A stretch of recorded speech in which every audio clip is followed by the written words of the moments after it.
Guys, isang mapagpalang umaga sa ating lahat. Ayan, solo tayo ngayon, sulo. Ayan, nakakailang, nakakatakot kasi madaling araw. Ayan, bihirang sasakyan natin nakakasalubong at bihira din nakasunod sa atin na sasakyan yan. Kasi nga, madaling araw pa. Ayan, solo.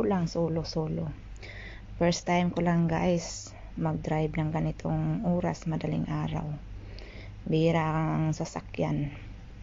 Ayan ang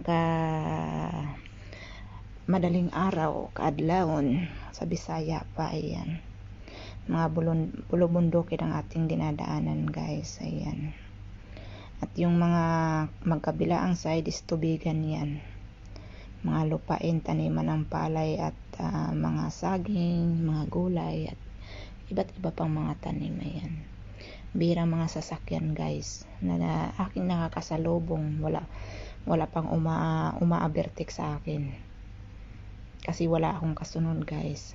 Hindi ka ba natatakot? Hindi ka ba maiilang ng ganito magmamaniyo mag-isa? Ayan, gulang guys, gulang para sa future kung ano man. Ayan guys, hanggang dito na lang. See you the next little vlog. Bye bye guys, love you all, God bless.